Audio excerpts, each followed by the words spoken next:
Welcome to the Product Design Podcast. I'm your host, Seth Coelen, founder of UX Cabin, where we create world-class web and mobile apps. I'm excited to bring you a behind-the-scenes look into the lives of some of the most interesting and talented people in product design. We'll get strategic advice on how they got to where they are today and things they wish they would have known earlier in their career.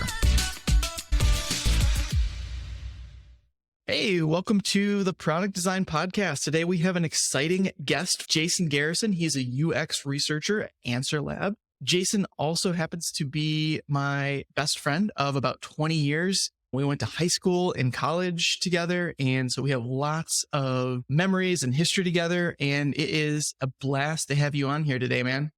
Yeah, excited to be here. And that's true. We do have a lot of stories, some good, some terribly bad. Yeah.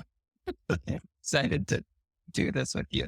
The good thing is we were talking about stories Jason might bring up, and the only saving grace I have is for every one story he has embarrassing about me, I think I have two for him. So we'll keep him at bay today for... two is probably conservative. Yeah, that's true. But yeah, man, why don't you tell us a little bit more about who you are and what you do? Yeah. So I'm a UX researcher as far as what I do for work. I work currently at AnswerLab, which is a UX research agency. And yeah, I think we're going to talk a little bit more about how I got into it, but I started out my professional life as a teacher, and I taught for a few years and was really interested in social studies and just human behavior. And it's kind of not until the end of university years until I stumbled on sociology and anthropology. And it was just, I've always been really fascinated by how people live and, celebrate and cry and mourn and all of that, just understanding why people do what they do. I was in kind of this like social studies education path, but it quickly got connected into more of a people research path. And I spent a few years in Malaysia working for a nonprofit, and we were doing some research with the people group there that they were refugees and stateless people. So I was doing some kind of cultural anthropology and getting to connect, like understanding people with actually serving them. And there was some like kind of concrete connection there. So I really liked that. And when COVID came along, that came to an end. And that's when I discovered UX. But I like to think that there's continuity in the like just enjoying understanding history and understanding like how people live, and writing and reading. A lot of my personal reading is about that. So parents are both teachers. So I think I grew up kind of with that lens. Yeah, absolutely. I think a lot of people who get into UX, they come to the realization that like, wow, a lot of the stuff that I was doing for my job actually really, really, really correlates to UX. And I think you were on like the deep end of like sociology and cultural understanding in research, when it's more so for either like political reasons or economic reasons for your research, when UX is traditionally in the form of like an app or a website or a web-based service or something like that. Yeah. I like thinking about UX like people think about maybe like the Wild West, or a place that's just coming into being where, early on in maybe a tumbleweed town, you'd have a just collection of a few people doing everything that's necessary to keep the town running. But UX is kind of just like the digital version of everyday life, and that there needs to be an understanding of like what people's needs are, what their pain points are, and what frustrates them.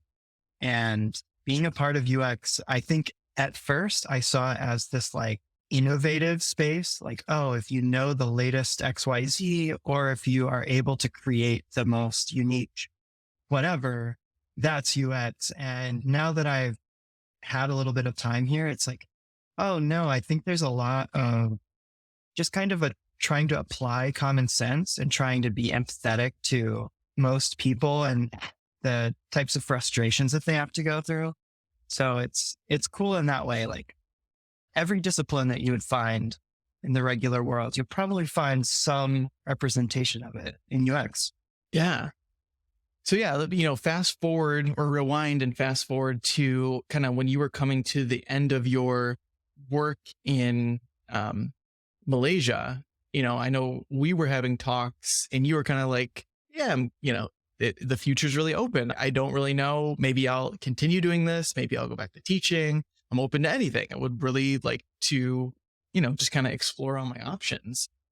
And I know we kind of started talking about UX, and there's probably been like 3 dozen people, that have asked about UX from like my, personal circle and wanted to like learn more about it and think like, oh, maybe this is a cool thing for me. So, kind of gave you some videos or tutorials to look at, and, just thinking like, I wonder where this will go. And you can probably give the recap better, but yeah, after that you came back and you're like, yeah, this is great. What's next? Yeah, that's great. Yeah. So I was doing something that I really, really enjoyed.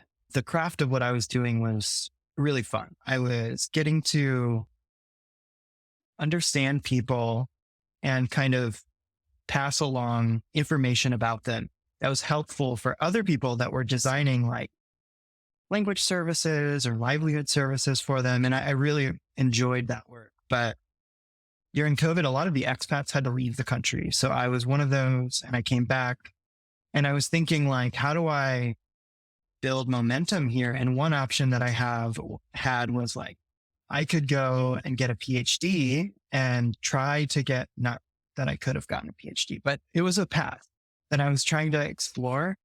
And essentially what it looked like was, 7 to 9 years of very political kind of gerrymandering, always trying to fight for your survival and being on a very thin budget and having your work be really restricted by, whoever, whatever professor or board you had over you. And at the time, I really wanted to continue studying and continue learning in that direction, but it just looked like that was a non-starter. So yeah. I just didn't have the time or energy to do that. At that time that I was kind of evaluating this, you were saying like, hey, well, UX is here if you ever want to give it a dabble. And it's never a bad time to understand a little bit more behind what's in a website and how to be able to speak that language. And it's a skill that's good to have. So yeah, I took your advice. I interned there at UX Cabin and went through like several courses on just UI and UX, got familiar with the basics, really enjoyed it. To interject, Jason really is the reason for the inception of the internship program. Cause, thinking about this, it was like, Jason was like, yeah, would love to dabble a little bit more. And I'm like, okay, like we could probably figure out something to like give you a kind of an end-to-end survey course.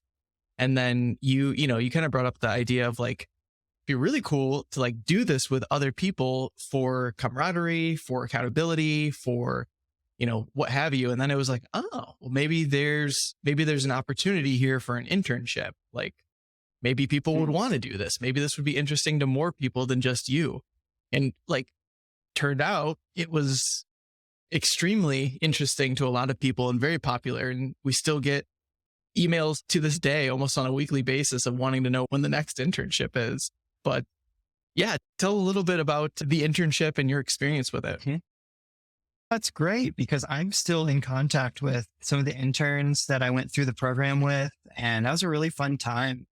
I mean, it was drinking through a fire hose because a lot of the terms were just unfamiliar to me. It's like, I think that's the biggest barrier to entry with UX is just the language that people use to describe day-to-day operations. Yeah. And once you understand kind of the lingo and the technical jargon, it becomes pretty simple to sort out like where your priorities can be used and, where you can provide value and where you enjoy building. So yeah, that internship was great. I enjoyed the UI elements of it. I really enjoyed like understanding just about color palettes and just spending time in daily UI, like building things. And that was very cool to kind of demystify the process of what visual design is. When we got to components on Figma, I think that's where the wheels came off for me. Because you went into UX research for a reason, right? It was, That's true. we all God have our bless strengths all of- and weaknesses, so Yeah. it's fine. And yeah, major props to anyone whose strengths is Figma components. That is a special skill set. That was difficult. So no, as I was in this internship, I was listening to this podcast. It was called Anthro to UX. And it was a guy who had a very small community at that time. It's grown since then. But at that time, it was like a couple hundred people, and there was a Slack channel, and there were like several different like groups, and they would have like these online meetings. And I just did what I could to try to get with people that had similar backgrounds and interests to me. And over time, it just started to clarify like, oh, this isn't a separate path. There's actually a place for anthropology and understanding people in like an applied way through like, at that time, everything was distant. Now I'm doing a little bit more in-person research, but at the time it was just like all through in-depth interviews and things like that. But it was really cool to me to see, within this world that I considered kind of foreign to me and maybe inaccessible, like where I didn't maybe have a foot in the door.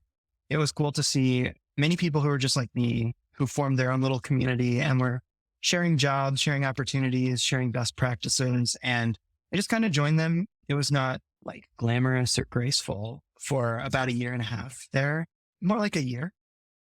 But after about a year, I felt like I had understood enough about the landscape and the language to be able to speak to, where I wanted to go. I had some really helpful, yourself included. A couple women really helped me with understanding how to orient my LinkedIn and my portfolio and how to prepare for interviews. I had another couple of colleagues at Rocket that just did a great job of helping me understand like corporate politics and like where I fit in and what the difference between agency and in-house and work is. And I mean, all of that kind of is what you learn over a year of kind of scrapping to understand the landscape.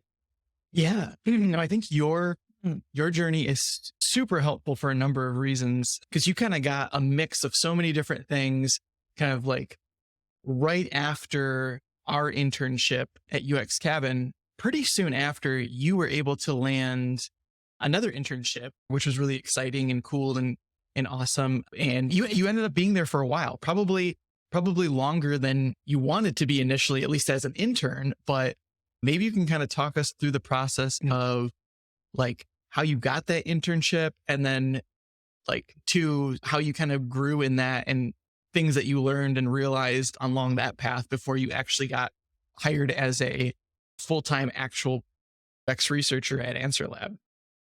Yeah. This is fun to talk about. Kind of takes me back. The first thing, like I said, is just learning the language. And you had given us a pretty comprehensive like walk through all the different parts of UX. And I think what was really good for me there was to treat it as like self-directed learning and not for anyone else. I wasn't doing this for a test or to like please anyone. I was legitimately trying to absorb just as much as I could about, what is a wireframe and what is the high fidelity and a low fidelity prototype. And, all of those afternoons of working together on things, they gave me a little window into different aspects of UX. One thing that I think is really important is the order that you go in. And I feel a little bit fortunate, but now that I'm in a role that I think fits me and is fair for me and I'm able to contribute well, looking back, I'm really glad that I went in the sequence that I did, because I started out in a very low pressure internship. And I think maybe the temptation is to like try to get to the biggest name that you can get to like right away. And I think having a low key space for me to be able to learn. So if I was doing it again, I might do this in combination with something else, maybe learn as I'm working another job or something and take your 60 to 90 days to understand just what certain words mean so that you can follow along. And then after that, I was in a lot of Slack channels. So I was able to kind of understand enough to say what I thought I wanted and just kind of market like these are the areas that I'm interested in. So once I got that more, I interned at Rocket Mortgage and I was able to work with a lot of really talented people at Rocket that were super helpful to kind of have one-on-ones with me, have coffee chats with me. And I just used that internship as like, again, a way to absorb as much as I could. And at the time, I really thought that I wanted to be brought on at Rocket. Yeah. And that didn't end up happening. And now looking back, I don't think it had anything to do with my work. I think it had everything to do with the fact that we're going through a global real estate like change, and Rocket itself is obviously affected by that. And so the design ops team and the research team, of course, is affected by that. And as a UXer, it's just important to remember that like sometimes doors close, but it's not your performance or your ability. It's just the industry that you're in or the budget or the performance of your individual organization. And so I kind of learned that lesson, but I had a lot of people at Rocket who were very patient with me to kind of help me understand, like, there's a lot that you have in your toolkit. Don't hang it all on whether or not, this turns into something long-term for you. And that set me up to just have really good ongoing and not burn any bridges.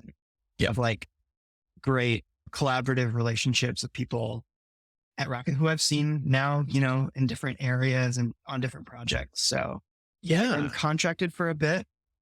I was just a general contractor. I got with an agency and then I was finally like making enough to survive. That was kind of like one plateau, which was nice because it was a year in the desert.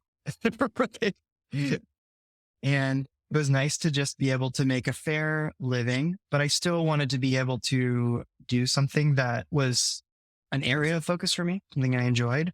So then I was applying while I was contracting and I found AnswerLab. It's a research agency. So we have a lot of revolving work, a lot of chances to get in different projects, a lot of chances for you as a researcher to kind of carve out a space to bring your past and say, this is what I'm good at. This is what I'd like to do. These are the trainings that I'd like to go to. And AnswerLab is great about empowering you, and it's AnswerLab's success for us to be growing and successful. So I'm really glad to be in an environment like that now. That's awesome. I think we were obviously having conversations as to like, what's the next step after Rocket? Like, can you get on there? I know we were talking about it's like, just stay there a year, like just having that experience that you can just like point to, like is going to help give you a springboard to wherever you go next, even if it's not at Rocket. And this might be a little bit of a hot take. Maybe we, talk about this for a second, but I think we were talking also about like in a lot of these bigger companies, it's almost like the interview it's really hard to get your foot in the door. And the interview is almost harder than the work that you'll be doing, right? So maybe if you feel comfortable, you can speak to some of your strategies for either interviewing or how to get your foot in the door and then how to be productive once you're in. I think there's a lot of hidden knowledge around like navigating interviews and presenting yourself and how to do it in a way that these big corporate companies like. Yeah. One thing that I utilize that I think is really what was a good call was working with another agency, like working with a recruiter. There are a few things that I'll say, but the reason that that's important is I did a lot of interviewing. And so if you're in an interviewing season, if you're able to get interviews on your calendar and be in practice, there was a point where I was doing 3-4 interviews a day, and a lot of UXers that have been through that process know, what I'm talking about. But there's a time where after a couple of days of that, after a couple of weeks of that, you start to get really comfortable. And if you can kind of keep your head and you can know what you have to offer, you can anticipate what the questions are. You can feel really comfortable. And I think that is very important. Just being able to speak to your skill and your interests and how it applies to the team's problems they're trying to solve I mean, of course, there's the often said, like, probably not best to spend all of your time just applying to 1,000, just buckshot jobs. It's probably best to try to pursue some that you're really interested in, tailor your resume and portfolio to the problems that they're trying to solve for. And then following up with people that work at that company, seeing if you have anything in common that you can talk about or that you can understand. And then joining communities of others that are job searching. I found that a lot of people that I worked with in the time past, even in the few years that I've worked in UX, it's kind of a small community and you find people that you've worked with in the past. And it's great to be able to pass along opportunities as well as when I was searching, like pick people's brains. And so I think Slack is a great place to do that. There are lots of Slack communities for individual columns, verticals within UX. So yeah, I think socialize it, do it a lot. And then aside from getting practice, once you're in a place where you feel like you're comfortable in the actual interview session, then zoning in on a few companies that you really want to work for and really try to put all your eggs in a few baskets as opposed to just applying everywhere. Yeah. Yeah. I think another good strategy that you did, kind of like you mentioned, is like contracting for a bit, right? Because it's like from a company's perspective, especially an agency's perspective, like as work fluctuates, goes up and down, agencies have very, expanding and contracting needs. And it's a really low risk for them to try out a project with you. You just kind of have to show like, I'm at least competent enough for you to take a little bit of a chance here on me.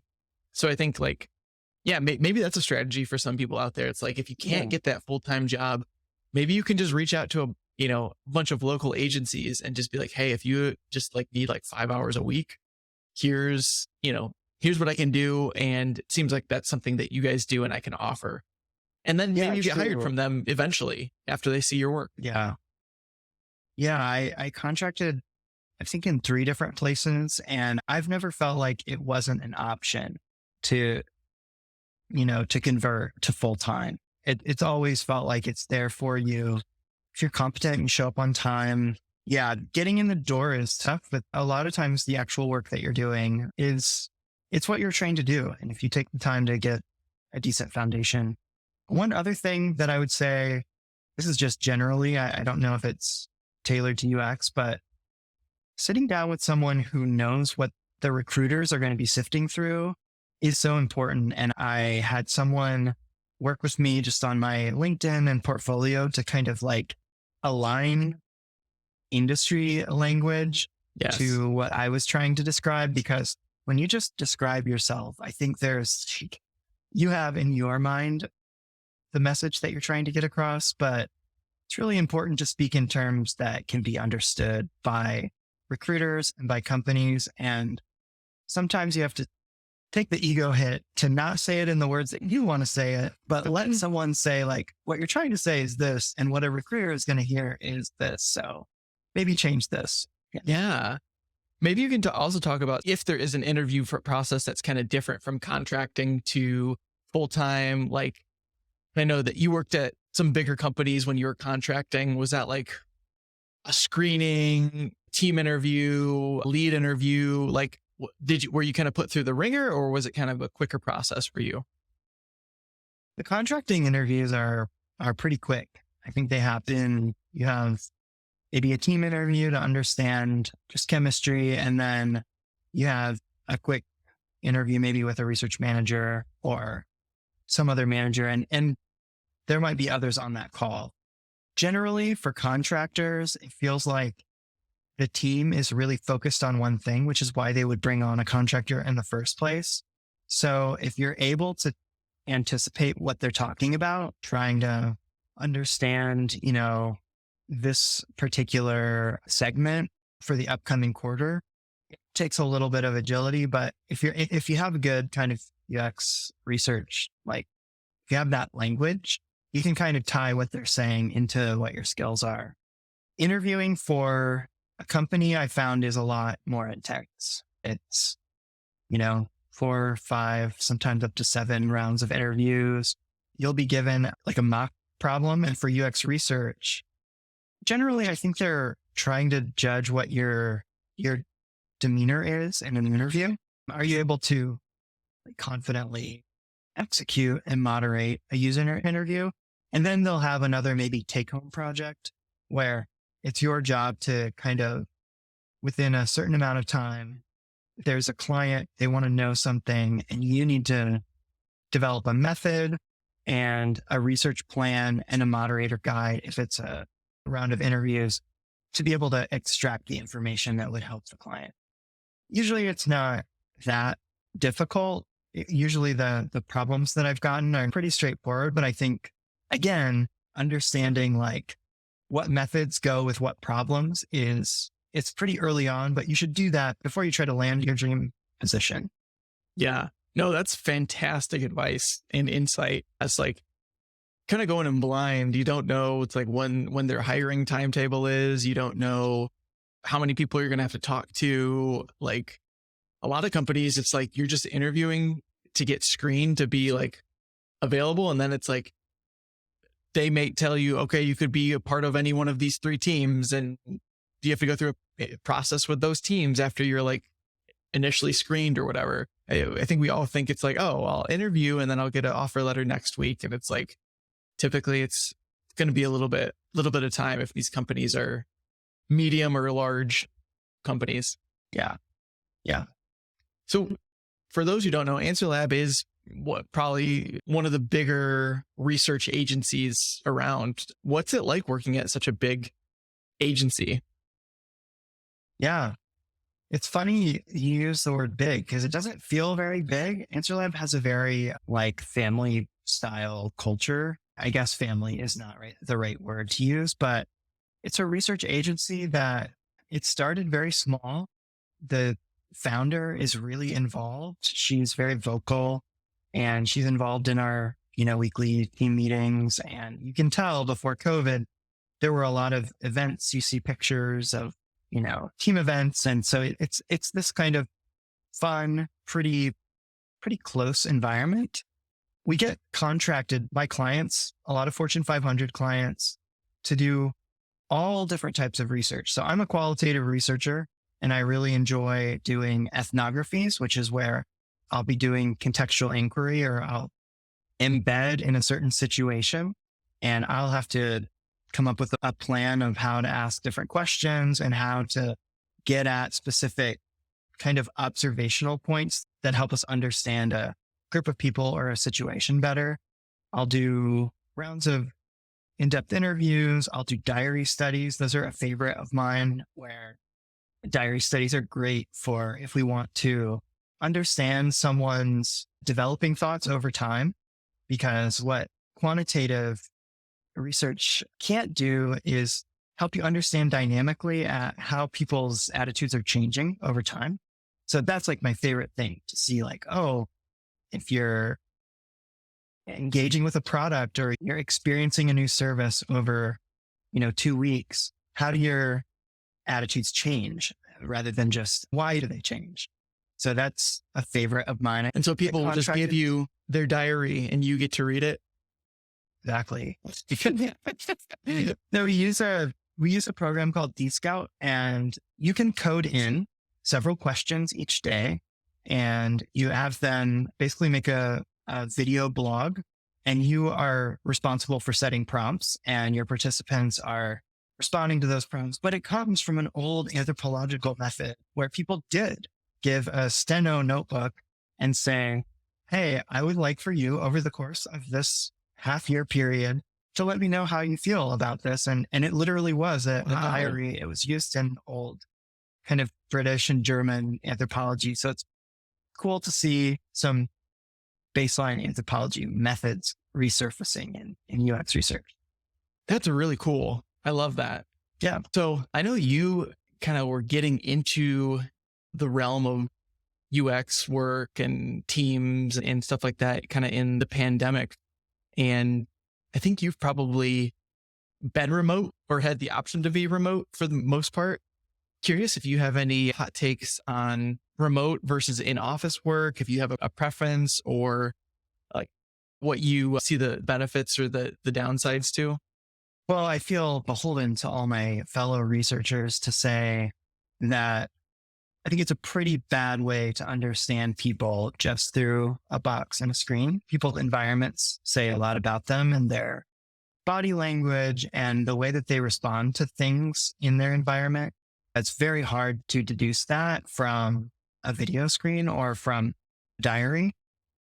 So when it comes to research, I think that I would speak for all qualitative researchers when I would say it's the more embedded you're able to be in someone's context, the more insightful and exponentially better your feedback is going to be about how to understand and meet their needs.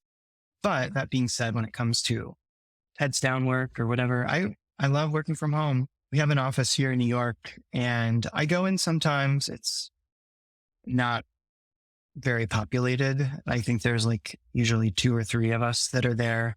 So most people choose to work remotely, and it's easier to control your schedule, to manage a lot of us have families and manage kind of household chores. And so I'm really glad to work at a place that promotes that. But personally, I'm an extrovert. I do my best work when I'm with someone else. So yeah, I would like that. I don't know that I have anything novel to say about any hot I think takes. everything that you could say about remote work has been said in the last 2 years. Yeah, So that's exactly. fine. That's fine not to have Yeah. an original take. Yeah. Yeah. The one problem, and this is what I talked to you when I visited New York, is I felt like every time I went outside, I spent $100. So Yes. I can imagine being in a city makes it makes it very hard not to spend money when you leave your house.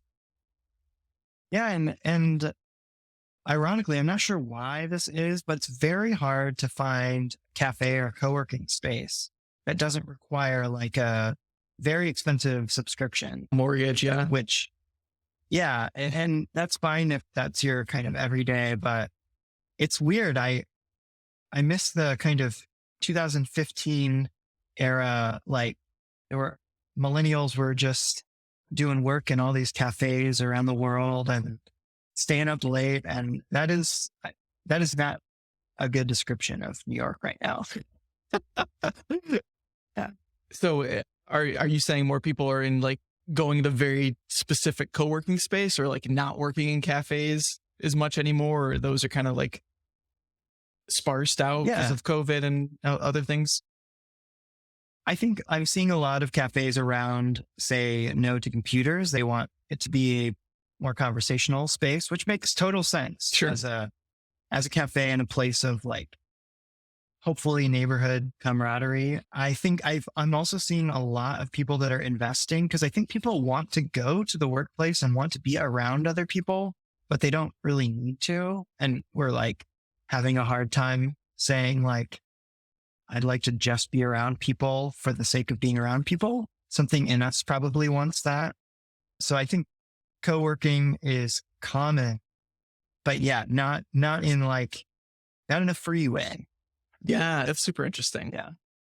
Another thing that you might have some valuable insight to is, I know we've talked about kind of in larger companies, kind of like political realities that can impact you positively or negatively, where, maybe you have a really good relationship with the people you work with day to day, but for whatever reason, the superiors see you in a different light or anything.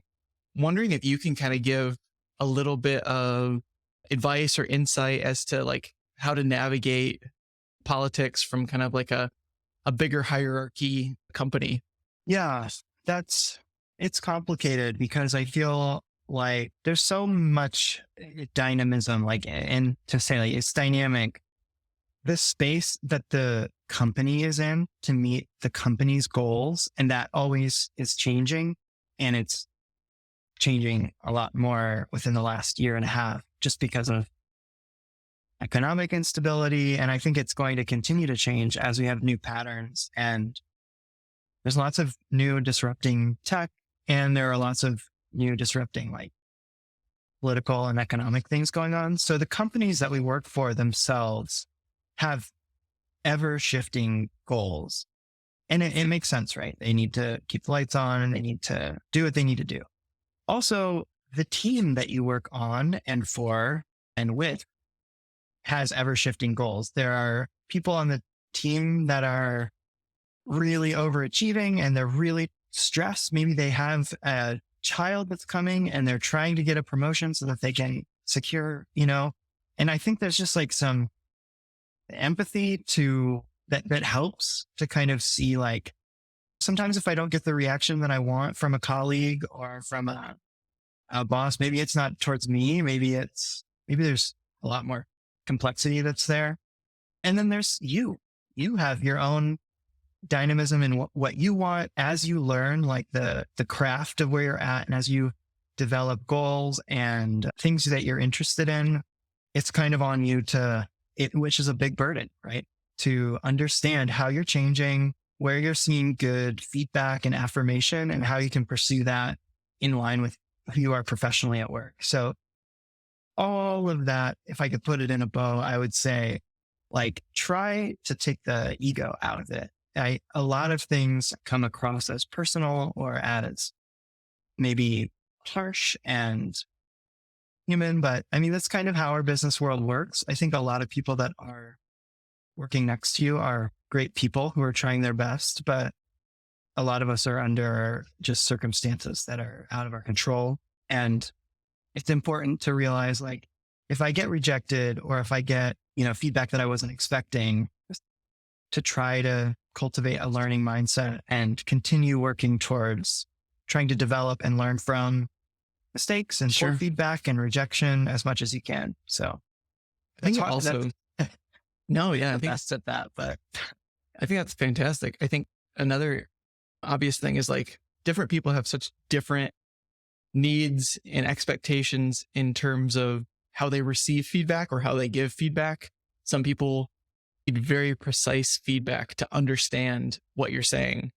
And some people, if you give really precise feedback, it like stings really hard and they would prefer a much more soft and rounded approach where it's like, I get what I can read between the lines. I totally get what you're saying. You don't have to say it so specifically to like, dig deep into my soul about this. Right. So I think that's like one piece of like understanding your team from a managerial standpoint or even a coworker standpoint is like, how does this person best receive feedback or how are they both best motivated to get them, to where they need to be? Yeah. I mean, my way of appreciating feedback, the way I'd prefer it is if there's a lot of like cultural capital and trust that's been built outside of that meeting to kind of know that we're on the same page. And then when you're looking at my work, like I want to take my ego out of it as much as possible and have you just rip it to shreds and tell me, because there's a lot of like very nice ways of delivering feedback. And I do not like trying to read between the lines and figure out like, is there a veiled critique here? Can you just tell me if it's bad? But yeah, I'm not like everyone. How are you? How do you like enjoying feedback? How do you like to receive it? Yeah, I think if I kind of set myself up in a way to know beforehand and prepare myself that I'm going to potentially get some constructive criticism rather than just blind praise, that really helps me beforehand, like to go into it with that, like, this is, don't be upset by this, whether you think their point is completely invalid or partially valid, just take it, let it sit for a second. Don't react emotionally. Like, don't let people basically have access to your anger for something that's not worth getting angry about. And for whatever reason, that person has that perspective and you can learn a lot if you just, sit on it and think on it and be like, okay, that's a fair point. I understand why you think that. Maybe there's a qualification or a reason, but yeah, like one thing that I've seen done before is, someone will give a set of feedback. This is actually what a mentor told to me is they kind of give an assessment of maybe a person's skill set or work. And they say, this is my perception of how you've been doing and where you're at. What I want you to do is tell me, mark something off that's completely wrong, where you think is like unfair or not right. And it's kind of disarming because it gives the person the ability to say like, okay, this is more of a conversation, more of like a top down thing. It's like the other person being willing to say, I could have gotten something wrong here. Let me know where I'm wrong. And then we'll try to align on, the shared understanding here, which I think is really powerful.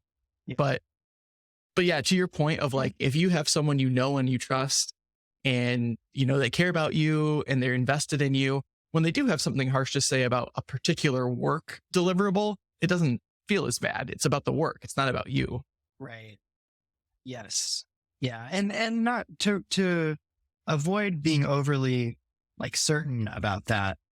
There are days where it's like you are proud of something and your identity is kind of like tied into your work. And that's part of all of our process, by which we create things. So I don't think you should get caught off guard by, feeling not liking criticism because I don't think anyone likes it, but yeah. Yeah. Another thing that I kind of want to rewind to is talking a little bit about your portfolio. Now, last time I remember we were talking, I think your portfolio that actually got you your job was just something in Notion, right? That you linked up to your domain. And tell me a little bit about your portfolio and your strategy behind that. Yeah. Notion changed my whole life. Thank you for introducing me to it. Seriously, my digital life was so, I am like a kind of OCD person. I really feel like it's hard to start projects if I'm starting from a big mess. Things aren't organized and visually clean. And Notion took all of these, like if you're starting out in UX or you're like interviewing, there's so many one-on-ones that you have. There's so many interviews that you have. And I just had a Notes doc here and a Google Doc here and a Word doc here, and finding a way to combine all that, it was kind of central for me. And so I know that there are other tools that do a good job at it, but Notion, I just think really helped to just kind of streamline and optimize just a clean workspace and help me separate job opportunities and, take detailed notes and put resources and help. And so I ended up making that kind of like the center, my kind of, as I log into the internet, I like want to see Notion first and I want to see where I need to go. So naturally doing my portfolio there was an extension. I think I paid someone. There are lots of Notion creators and they create beautiful things. If you spend a long time in Notion, you can really jazz it up. And so I paid someone for a portfolio template and I put everything in there. I haven't updated it in a long time, so should do that. That's all right. It works really well for me. I'm able to quickly edit, and that's so nice because I don't feel like I need to go to a WordPress or to a separate site to make and save changes. It's like I'm working on a live Google Doc with the world. And so I appreciate that. It's really dynamic. Yeah. So what was like your like, did you put a lot of time into your case studies or was it more kind of like light and, let kind of like dangling a carrot for them, or like, what was your strategy on that front? Yeah. I don't think I spent as much time on the visual part of things, although I'm not sure the value of that.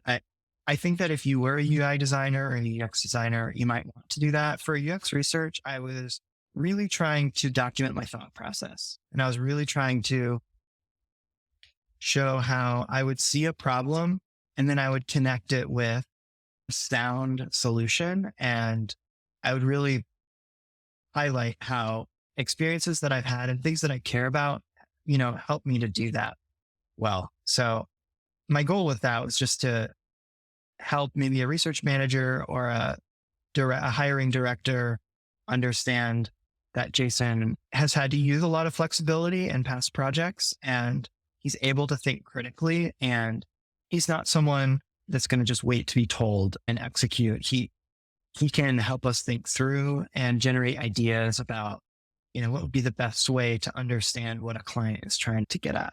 Yeah. What do you think, qualities in a person make a good UX researcher? Yeah, there are a few of these. First off, being able to see a challenge and see it clearly. So if you look at a problem, let's say like there was an exercise company that came to AnswerLab and they were saying, we really want to open up a new market in Japan. And I got to be on the scoping call and it was really interesting because we were able to talk through, okay, if you want to understand how people think about health, there are a couple other conversations that we need to have. What are practices that are already in place? What's the zeitgeist? What are people kind of thinking? And as we were having this conversation, there's more and more. Like one interesting thing that came up was, I can't remember the name, but there was a Japanese exercise scientist sometime in the 80s that really emphasized metabolism.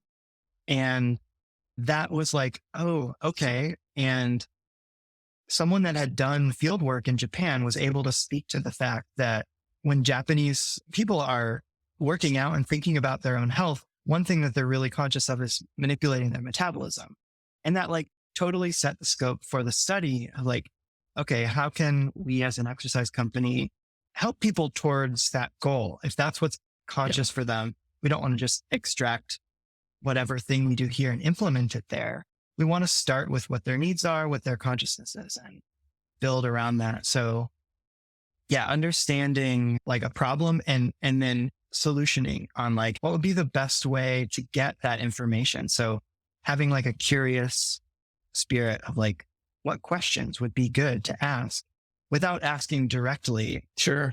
So there's some of that critical thinking. And then also like in sessions and when you're actually moderating, being able to like be the researcher. There are a ton of principles. It's kind of like similar for a bedside manner for a doctor or nurse, but being able to, if it's in the purpose of the study, and make people feel like they're on a couch with you and you're in control, but we're peers and we're exploring a thing. And if you, treat it too robotically, people tend to want to please you. And, and if you appear maybe too informal or maybe like you're not in control of the situation, you might get bored or might not give you what you're looking for. So just developing your manner in executing some of that. And that it just comes with practice. That's like a confidence thing. I think the third is like, after you solution on a problem and come with a strategy for how do we find this information, and then actually executed the research to talk to the people you need to talk to, how do you visualize that to people at different levels? So do you have some agility to say, oh, I know that the CEO of the company has these pressures. And when I go to that person, I'm going to need to address those pressures and this research in light of that. And like, do I have the context about talking to the marketing team and to the product team, to the design team, and address their needs and let the research tell a story that is cogent to all those needs? Wow. So it sounds like a curious, self-aware. Yeah. Curious and self-aware definitely came out. Person who understands context might be good at UX research. Yeah. Perceptive, right? Yeah. Thinking there's probably folks out there who are maybe know a little bit about UX research or want to get into it because of this episode. What advice would you give someone, just starting out in UX research to, kind of go from 0 to 1? Yeah. Going from 0 to 1, I think in general, getting into UX, it's good to not make UX research your first thing. I think it's good to kind of have your bases covered in UX. So like we were talking about earlier, taking some time to understand the landscape, but assuming you're at that plateau, you feel comfortable enough, in the UX space. The first thing that I would do is look through, there's a group called Nielsen Norman, and they do a lot of great trainings on just what it is to have the best practice in any kind of, and they're very comprehensive, very accessible videos and conferences and events and articles and even quizzes. And that's a great place to go to kind of like get your footing. And I think one thing that's really important early on is to understand UX research is divided into two columns, qualitative and quantitative. Qualitative being a lot of sitting on couches with people, having interviews with them and understanding why and the context around their decisions and their preferences. Whereas quantitative is more geared at understanding what people are doing and being able to quantify that with numbers and say 80% of people chose to do this rather than this. And so I think getting familiar with your own internal, if you're a systems person that loves people, but maybe not so comfortable being in, 40 hours of interviews with people, maybe consider quantitative and survey design and doing card sorting and trying to understand how people's mental models connect with like a website or a physical space, making that distinction early on and then learning the methods that are associated with your path, I think is really important, because from there you can kind of specialize and really grow. And as you get exposure, you'll know, oh, I can execute this study, but really my favorite, what I'm good at is XYZ. And you can speak to that. Very cool. Well, Jason, this has been a fantastic talk. Thank you for all of the insight and experience that you've shared with us. Appreciate you coming on, and I will let you have the last word. Okay. Well, the last word is just about user research in general. And it's a very, very amazing thing to be involved in, because I think for a long time in the product-driven capitalistic West, maybe we start with the thing that we have in abundance and we try to figure out like, how do we understand the market so that we can sell this thing to people? And user research is this very new and I think empathetic way of trying to understand people and then build around them.